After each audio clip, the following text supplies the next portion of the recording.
It always starts small, like a slight shift in her tone when she talks to me. An odd pause hangs there before she answers back. A glance that sticks on me just a hair longer than it ought to. Maybe I sensed it before I really knew anything. Maybe it was instinct kicking in, dulled down after years of trust, routine, and living together. But the signs were right there, waiting for me to notice them. Like those late nights at the office, she started pulling. Just a few extra hours, babe, she'd say. We've got a big project coming up. Missed calls started piling up. Texts I sent went unanswered. Sorry, I was in a meeting. You know how it goes, she'd tell me later. New clothes showed up, more perfume than usual too. I just wanted to treat myself a little, she'd claim. Excuses and explanations came with that sugar-sweet smile, like she figured I'd never question it. I ain't stupid, though. Didn't confront her right away, nope. Confronting her then would have just let her lie to my face. I wasn't after lies. I wanted the truth, plain and hard-hitting. So I kept watching instead. The first real proof landed on a Thursday night. She told me she was working late again. I waited up, faking sleep when she slipped in at 1:47 a.m. Her perfume wasn't the usual one. It was some scent I didn't know. Next day, I put a keylogger on her laptop. Didn't feel a lick of guilt about it. I'd given her 10 years of my life. 10 years of love, loyalty, and solid support. If she was chucking that out, I wasn't going to be some chump begging for the why. In 3 days, I had it all. Hotel reservations under a fake name she'd used. Receipts from fancy restaurants I'd never stepped foot in. Texts full of lust and sneaky little secrets. One message hit me like a punch to the gut. I can't stop thinking about last night. Your husband's got no clue what he's missing. I sat there, staring at the screen, my hands gripping the chair tight. My heartbeat stayed steady, too steady, really. I thought I'd feel rage or something wild, but it was just cold inside me. She'd been careful, I'll give her that. Deleting messages, clearing her browser, keeping her phone out of reach at home. But nobody's careful forever. I scrolled past the flirting and the scheming. I needed a face, a name to put to this. And there he was, Ethan. Didn't recognize him at first. Ethan Hayes. Rang a faint bell from some work event she'd mentioned. Some sharp, smooth-talking executive type.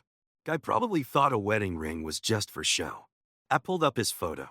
Smug grin on his face. No idea he was about to be part of her crash and burn. That's when I decided. I wasn't gonna yell. I wasn't gonna throw stuff or lose it. I was walking away instead. Not out of weakness or giving up, but 'cause nothing I could do would hurt her like losing me would. Next morning, I acted like nothing was off. Kissed her goodbye as she left for work. Answered her texts when they came in. Let her think she was still pulling the wool over my eyes. But once she was gone, I started packing. Not rushed, not crazy. Just deliberate. Took clothes, essentials, my key papers. Everything else. The house, furniture, memories. I left it all behind like an old skin I didn't need. By evening, I checked into a hotel. Then I sent her one text. I won't interfere with your happiness. That's all. No accusations, no anger, just a straight-up statement. Turned my phone off and let silence hit her harder than any fight could. That's when her world started crumbling, and I wasn't even there to see it. She called me seconds later, screen flashing her name, buzzing like mad. Sophie wife kept popping up. I didn't pick up. First few calls came fast, one right after the other, like she thought I'd missed them. Then the texts rolled in. Sophie, what does that mean? Where are you? Sophie, baby, you okay? Sophie, please talk to me. I'm freaking out. I set the phone down, took a slow sip of my drink. The hotel room was quiet, kinda sterile, opposite of the chaos she was spinning into. She kept calling, over and over. By the 10th one, she left a voicemail. I didn't listen. Could guess it fine. Her voice all panicky, maybe mad. Fear sneaking in as she saw I wasn't playing her game. Cheaters. They're ready for anger, for shouting and tears. But silence. That scares them to death. I let her stew in it. An hour later, I checked the messages. Sophie, I don't understand. Did something happen? You mad? Sophie, talk to me. Sophie, please come home. Let's talk. Sophie, James, I swear if you don't answer, I'm coming to find you. A little smile crept up. She was unraveling fast. Typed back a short one. I know. Shut the phone off again. Didn't go back that night, or the next. Made sure she couldn't track me. No hotel in my name. Used cash for everything. Rented a car so my plates wouldn't tip her off. If she wanted me, she'd have to sit in that empty house wondering. Heard later she did just that. Didn't reply to her texts, calls, emails. Let silence do the punishing. For once, the woman who always had a plan, who stayed in control, couldn't hold on. By day 3, her messages shifted. Sophie, please just talk. I messed up, I know. We can fix this. Sophie, I don't even know what you think you know, but we can work it out. Sophie, I love you, James. Please answer. I love you. Funny how that works. I pictured her parked in our bedroom, gripping her phone tight, waiting for the old James to text back, hoping I'd crack and lose it, demanding to know why, asking if it was all just a slip-up. But that version of me, he was long gone. The guy she'd lied to, stabbed in the back, and humiliated. He walked out the second I zipped up my bag. By the week's end, I figured it was time to wrap it up. Not to hash it out or bicker, just to cut the cord clean. I waited till she was at work, then swung by the house. Everything looked the same as when I'd left, except for the mess showing she was falling apart. Dirty dishes stacked in the sink, a half-drunk wine glass sitting on the coffee table. Her laptop was out, screen glowing with a bunch of unsent messages to me. She'd been throwing every trick she had at it. But not once did she own up, not even with all my silence in her panic. She still thought she could sweet-talk her way free. I didn't bother reading her words. Headed upstairs instead, grabbed the last few things I'd left behind. Nothing mushy, just stuff I can use. Then I left her a little something on the kitchen table, an envelope. Inside, printouts of her chats with Ethan, screenshots of those hotel bookings, my lawyer's card, plus a short note I wrote by hand. You don't get closure. After that, I walked out and didn't look back. 2 days later, she tracked me down at the hotel. Figured she would. I'd seen it coming. That moment when her denial would snap and the truth would slam her flat. I bet she'd checked our bank account by then. Saw I'd moved my cash to a new one. Probably called our buddies too. Found out I'd already spilled the whole saga to him. She couldn't steer this anymore. So when she knocked, I wasn't shocked. Took my sweet time getting to the door. When I opened it, there she was, messy, frantic, a wreck. That polished Sophie vibe, gone. Hair yanked up in a sloppy knot, dark bags under her eyes. No makeup covering her up. Just Sophie, raw and real. Her lips shook as she looked me over, hunting for something in my face. Anger, hurt, maybe a flicker of hope. I didn't give her a damn thing. She sucked in a wobbly breath. James, please, just talk to me. I leaned on the doorframe, arms folded. Talk about what exactly? Her eyes flashed with guilt. She reached for me, like a touch might reel me back in. I stepped away, and that little move crushed her more. She swallowed hard. I didn't mean for this to happen. I almost chuckled. Really, that's all she had? Didn't mean for what to go down? I asked, cocking my head. She froze up, that hesitation again. Even now, she wouldn't say it out loud.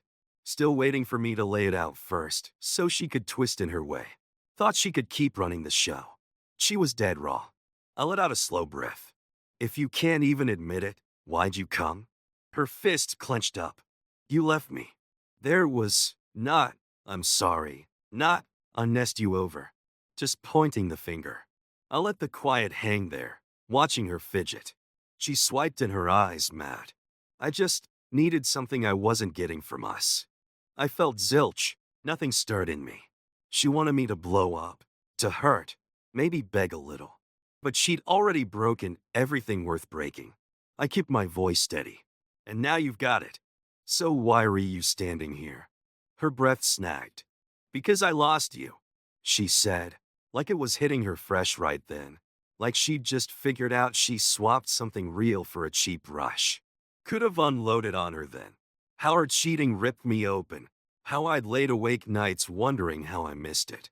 How every good memory we had was poisoned now by her lies. But I didn't, 'cause it didn't matter anymore. Instead, I locked eyes with her and said, "You didn't lose me, Sophie. You tossed me out." Her breasts hitched again. That's when she really shattered. Shoulders dropped. Spark faded from her eyes. That last shred of hope, that I'd yell, fight, say we could patch it up, crumbled to dust. She knew I was done for good. I watched her fall apart, the weight of it all piling on. And for once, I saw regret. Real regret. Not for what she'd done, but for what she'd lost. She covered her mouth as a sob slipped out. "James, I love you. I was so dumb. Please, I'll do anything to fix it." I looked her over for a long beat, then said flat out, "I don't love you anymore." Shut the door right there. Heard her crying outside, whispering my name one last time before she shuffled off. When the quiet settled back in, I selled it. Freedom. Months rolled by after that. Months where I pieced myself back together. While she was sinking in her own mess, I was doing better than ever. Moved into a sharp, new place downtown. No old ghosts hanging around. No whiff of her betrayal in the air. Started hitting the gym again. Picked up hobbies I'd dropped. Caught up with folks I'd let drift during our marriage. I stepped up my game. And Sophie? She was tanking. At first, she faked it. Posting pics, plastering on smiles, acting like she was killing it. But anyone who knew her could see through the act. That apartment she'd clung to felt hollow now. Persing was Eason, dead in under 2 months. Guys like him live for the sneaky thrill. Once that's gone, so's the fun.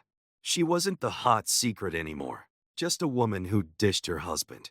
I didn't check on her myself, didn't need to. Word got around through mutual friends who'd picked my side quiet-like. She was scraping by, bills stacking up.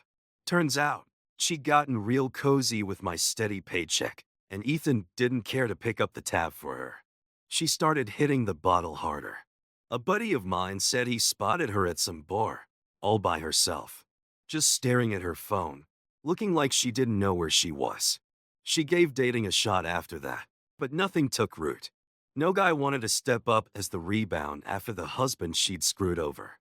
It was sinking in slow. She'd trashed her whole life for a big fat zero. And the kicker? She had to see me come out on top. The last hit landed when she tried reaching out again. Not a phone call this time, a letter. Handwritten, full of desperation. It showed up on a calm Friday night. I almost chucked it without a glance, but I got curious and cracked it open. It kicked off with apologies. "I don't think you'll ever forgive me, but I need you to know I can't stand myself for what I did." Then came the pity party. "I've lost it all, James. You were the best thing I ever had, and I threw you away like garbage. I don't even know how to deal with that." And then the begging part. "I know I don't deserve another shot, but I miss you so bad. Even if we're done for good, can we just talk? Maybe see each other? Please, James, just one chat. Tell me you don't hate my guts." I folded that letter up nice and neat, then dropped it right in the trash can. Didn't need to write back, 'cause I knew what was up. She wasn't after closure or some big forgiveness scene. She was fishing for a rope to pull her out of the hole she'd dug. Wanted to think some piece of me was still hers, that she hadn't totally wrecked the one guy who actually cared about her. But I wasn't hers anymore. She made damn sure of that when she let Ethan climb into our bed. I wasn't about to play the hero and bail her out of the mess she'd made. So I snatched my keys, stepped out of my apartment, and headed off to grab drinks with some pals. Night was just getting started, and my lice? Man, it's never been sweeter. Dear listeners, drop your thoughts down in the comments. And hey, don't forget to hit that like button, share this around, and subscribe to the channel.